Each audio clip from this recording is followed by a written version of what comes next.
history in the making, healing to be awakened.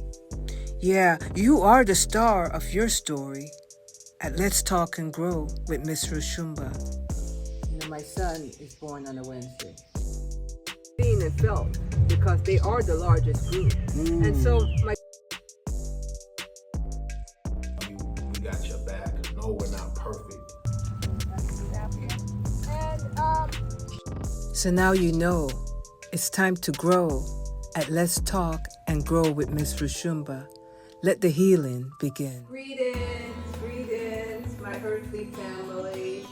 I want to welcome all of you to another session of Let's Talk and Grow with Miss Roshumba. Yes, another session, continuing to do the work for our people. You see I have a guest here, and I'm going to elaborate on who this beautiful queen is in a moment. But you know how I do it. I go through the formalities. And so, first of all, I want to say it is in their name, those that have come before us, is why I do this show. Our journey intercepts theirs. Their challenges become our resolutions. And as we tell our tale, we all grow. So as I converse with my sister here today, I hope you find something, some nugget, some gem from it to grow. I want to tell you that I'm going to do a quote, a little treat today from this book, I Speak of Freedom. You may not see it up close, but it's called I Speak of Freedom by Kwame Nkrumah, the first president of Ghana, the first country in Africa to have gotten its freedom from colonization in 1957. So this is a very special man in Africa, in Ghana in particular, for what he did. And not alone, he was collaborating with other great people that you may not know their name. But from this book, I will give you a quote today. The quote says, "What I want to do is to clear the air and remove all misunderstanding." Simple.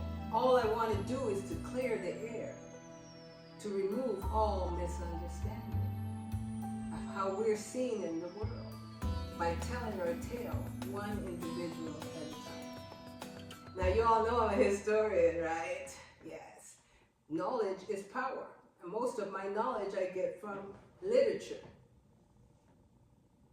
I don't waste time. So if you get a chance, get this book so you too can be knowledgeable and powerful.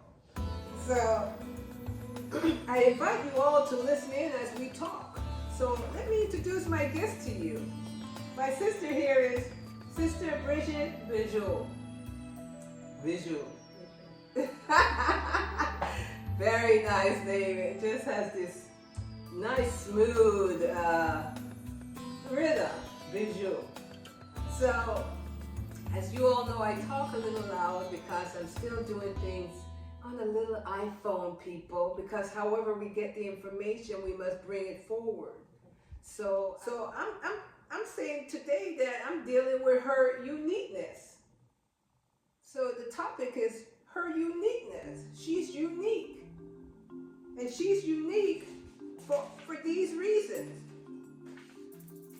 My guest is unique in a curious way. She represents the universal connection of being an African. No borders can contain her. She's therefore what we may deem multicultural, and of course, may I say, multilingual. She's an African woman, but belongs to the diaspora without the emblem of the transatlantic slavery connection. Without that, my sister today will bring a unique point of view to the evolving journey of the Africans' connection to the median of the American blacks, Africans. For as we may know, as we may now know, we are one people, discovering each other as we travel this world for reasons that we have yet to collaboratively decide on. So, I welcome Sister Bridget Bijoul, aka Bijoul, to my show. Let's talk and grow. Hello, everyone. Yes. So, here we go. We got to get to know her now. Here we go. So, sister, I say African diaspora you belong to. Explain where you were born and why it's like a diasporial thing that's going on when I refer to you as an African woman, but yet you belong to the diaspora. What do you think I mean by that? Well, I was born in France, southern France, when my parents were studying. So I think you refer to me as diasporan because I was born in France, raised in Africa, and then came to America. Yes. So you see how unique that is. You see how unique that is. To be born in France to African parents. Okay, and they were in France getting educated. Okay. All right. And as you can tell, she has a very strong accent. So her accent is connected to Africa. So that's the diaspora, and that's how we kind of sprinkled throughout the world as a whole. Which kind of makes sense when you consider the origin of Africa, the origin of humanity began in Africa. So it makes you even that much more special. So, but you said, so you grew up in Africa, you learned the culture, you actually know that more than anything in France, would you not say? Did you spend a lot of time in France at all? That's correct. I did not spend too much time, only when I was also getting my education. Okay. That's the time I spent in France, and then I worked there a bit, and got married, and then I came to America. Okay, so you got married in France? In my country, in Okay. Côte d'Ivoire. Côte d'Ivoire. We didn't mention what her familial country is. Familial country is Côte d'Ivoire in West Africa. In West Africa, correct. So now you all have to go and check the map to see where that country is located. And why France is connected to her. Was that a French colony? It was a French colony, and that's the reason why I speak French. Because French is the official language in Côte d'Ivoire. Okay. So most Ivorian will speak French and the native language. And so when you hear that name, Côte d'Ivoire, I'm gonna say the coast, Ivory Coast. That's correct. Is that what it means? It means Ivory Coast. You see? So the mark has been left in even the name. Even the name. Because when the French colonizers came to Côte d'Ivoire, they find that we have a lot of elephants, a lot. Unfortunately, due to the value of the tusk, they were like almost exterminated. So that's how they named that coast Côte d'Ivoire, and then Ghana and Côte d'Ivoire before were one country. So Ghana was Gold Coast, and my country was Ivory Coast. The ivory and the gold made it extremely valuable. Right. So, what was the name that the indigenous people of the country had for that area? Was there a particular name or just? That's an interesting question, because I know the name of the capital. Yes. But the original name of Côte d'Ivoire, that's a tricky question that I don't have the answer. Yeah. But I know the original name of the capital. Right. What was the original name of the capital? So the capital's name is Abidjan, Okay. but the original name is Bijoul. Okay. It came from from the people native to that area. Region there, huh? Mhm. Okay. No, that very much makes sense. And, you know, because Africa has 54 countries. And most of these countries were named during the colonizer years or after the liberation from the colonizers. Some of them were renamed. And I totally agree with you when they said, you know, it's not even clear in your mind what the name was before, because you didn't need to name it really, because it was one ethnic tribe here, another there. Exactly. You know, like parishes were tribes that interact. Right. No one needed borders. We didn't have borders. No. It was one Africa. Yes. With different tribes interconnected to each other. So history in the making, folks. I hope you. My tribe is from Ghana originally. Okay. So we are one group, the Ashanti Kingdom, that started from Ghana all the way to my country. So my tribe, the Bijoul, are coming from Ghana. Bijoul. That's your tribe. That's my tribe. And I have the same tradition and custom as the people from Ghana that are referred as Akan or Ashantis. Okay. Okay. Wow. And if you look at the map, you will see Côte d'Ivoire. The border, the line is next to them is Ghana. So they're on the far west, and then Ghana is like to the east of them. Right. So That's you right. could see the connection. Right. One people. Go to your maps, y'all. Yeah. I have the name, but when I remember it, Exactly. Wow. So you spent some time in Ghana as well, have you not? That's correct. Okay. Due to my husband's work. Okay. Okay. So I spent some time in Ghana, and currently my kids are there in Ghana. Your kids are in Ghana. Yeah. So you mentioned to me that, you know, she lives in the States, in California is where we're at. And in the summertime, they go home to Ghana. To Ghana, yes. Why is that? It's important for them to maintain that culture and that tie to the continent. Wow. So Do they know the language of your unfortunately no, and this is some, I will not say ugly, but this is the down side of colonization. Yes. A lot of Africans don't speak the native language. They can hear it, and then they can speak it with a foreign accent. Yes. Unfortunately, that's Wow. my case. Wow. So the language of your people, you don't speak. I speak it, but with a foreign language. Okay, with a foreign accent. Accent. Got you. Got you. Interesting. So, and your children were born in America? They were born in America. Yeah. So being born here sometimes even more difficult for them to even learn. Do they know French? They know French. Okay. They speak French. They speak that pretty fluently and understand Yes. it. They speak French. So, folks, diaspora, that's the connection.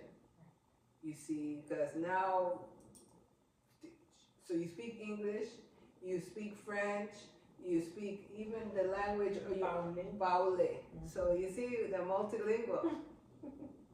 Yeah, that's very powerful. That is very powerful. And oftentimes, though, what I always encourage is, you know, that we find our way back to the roots of our language. Because even some folks I've talked to that are from different other parts of Africa, you know, and other parts of the world, they no longer teach the language. In the beginning, they think, okay, we're in America, it's a melting pot, it's cool, and until after a while, you get to see that it's so important to have that. Right. You know, so, but yeah, that's powerful. So they're enjoying themselves. Do they look forward to going back to? Yes, every year they look forward to. Wow, that's lovely. They look forward to. So the family structure,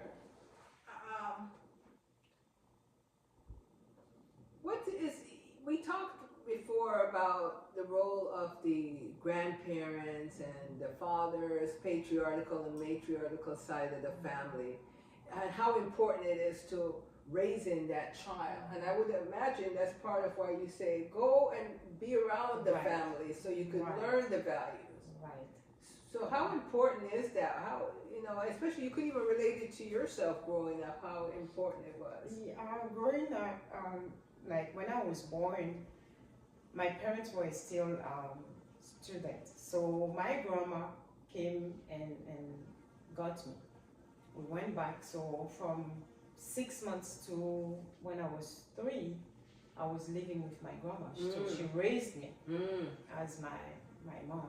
Yes. And then when my parents came, then I went to live with them. But my grandparents' house, it's like the heart of the family. Because everything happened there. I can just imagine how we vacation. Yes. All the cousins, we all go to my grandparents' house. And this is the mother's side or the father? My father's side. Okay, the patriarch. Is it normally the patriarchal side becomes the stronger side for the family?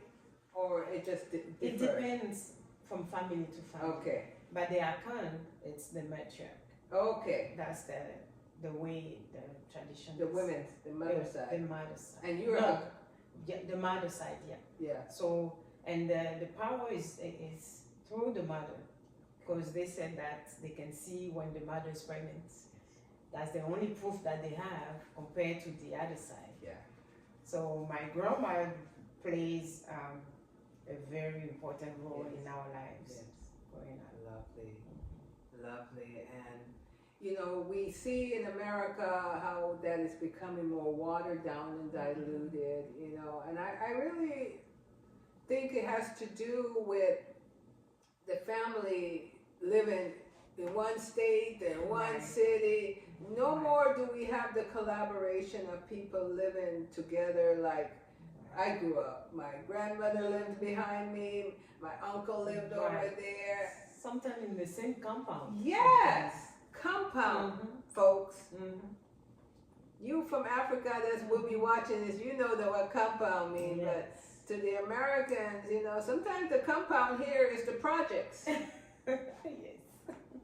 She laughed, but that's where you will find auntie sisters, being put there. Yes. And even people that are not related, this society says, you black people, you all live here. So you get a little mindset that's the same, but it's not always a healthy, because you have to find your way out.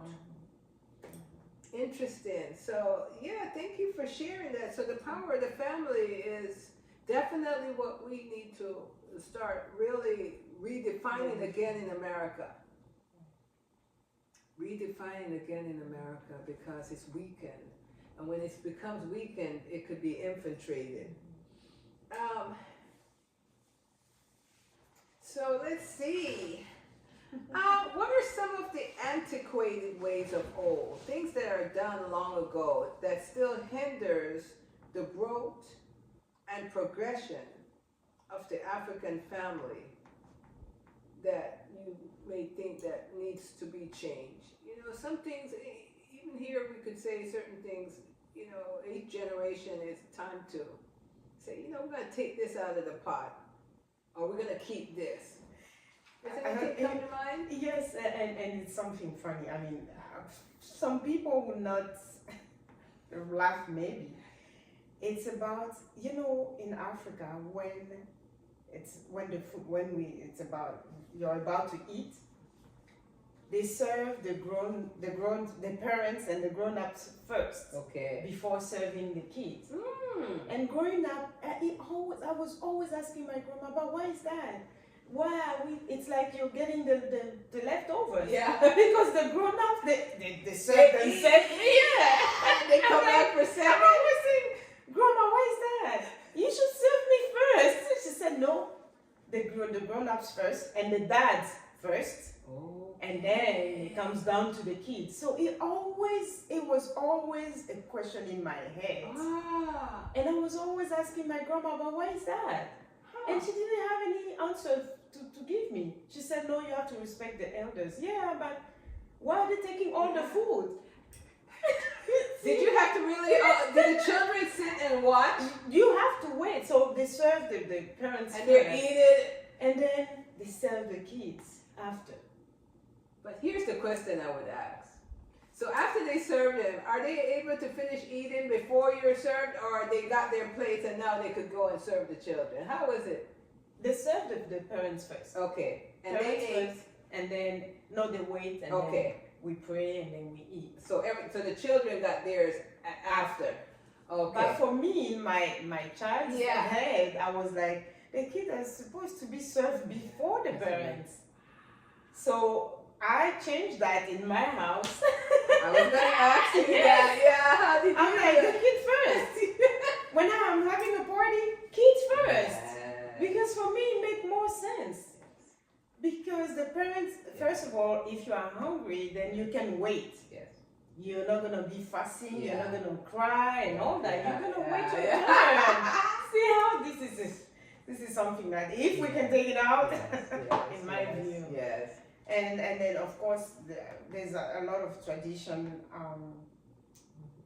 especially the part where the women are sometimes in some part of Africa they don't have a say in what is happening.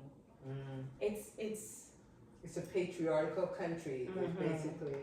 And it's funny because when it comes to raising the kids, the society expects the mother to be taking that role. Yes. But then at the same time, she doesn't have a say if they have to send her daughter for an early marriage. Yes. She has no say. Look at that. So there's a lot of laws like that and Yeah. tradition that we should revisit. Got you. Got you.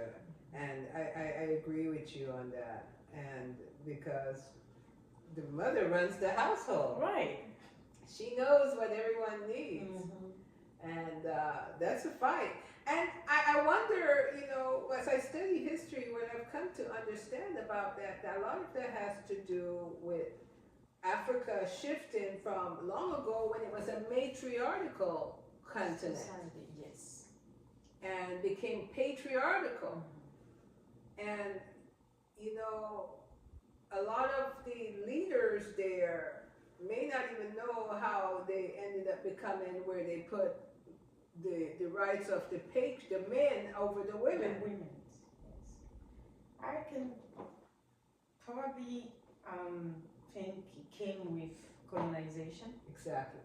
Came with it because those are the roots. The tradition that came with it. Yes. Yes. Showing that the man is the almighty in the house. Exactly. Everybody has to accept whatever the father is saying, even if it's good or bad. So are there a lot of domestic violence on women in Africa, in parts of Africa? Unfortunately, this is Become the norm. laws that we can change. Yes, there's a lot to do.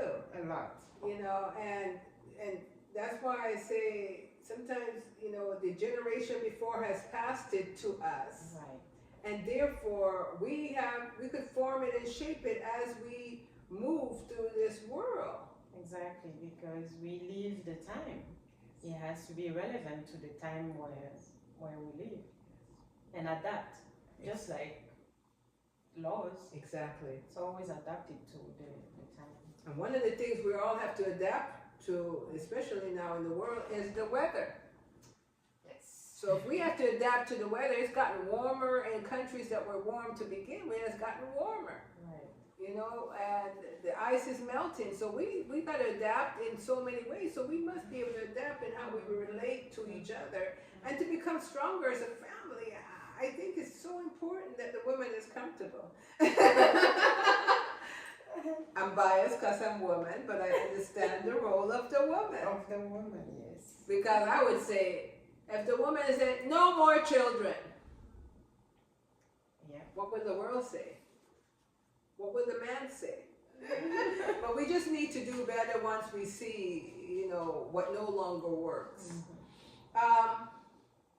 Folks, so sister, you live in America now, and you've been here for a while. Yes. What do you think?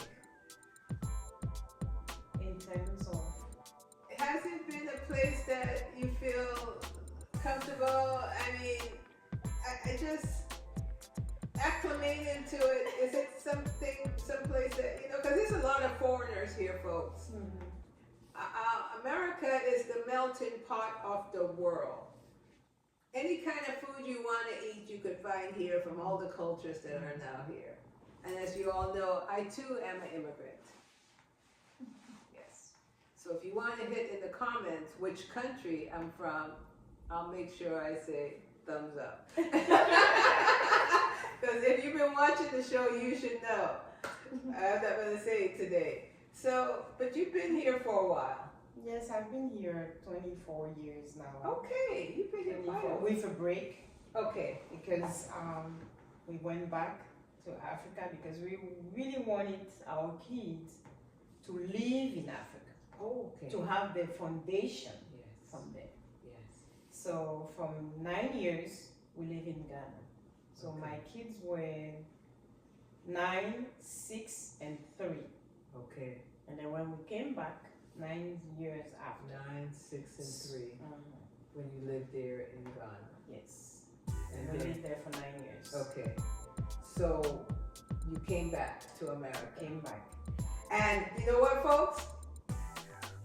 We're going to delve into what it's like for living here in America. Because the reason I'm going to pause it here and I'm going to go to part 2.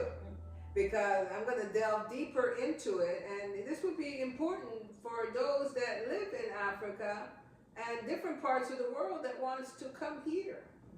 You know, to tell you the truth, I want to go there. But we're going to delve into how life has been here for her and her children. And even though right now she has said the children are in Africa for the summer, enjoying their time there in Ghana.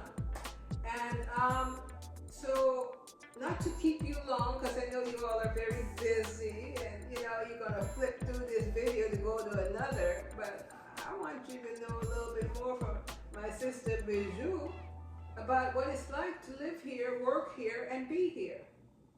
And what her overall goal is now she could compare here to Africa. I'm talking with my unique sister, Bijoul. I like to say her name. So please share, subscribe, and thumbs up. We'll catch you on the other side. So now you know it's time to grow at Let's Talk and Grow with Miss Roshumba. Let the healing begin.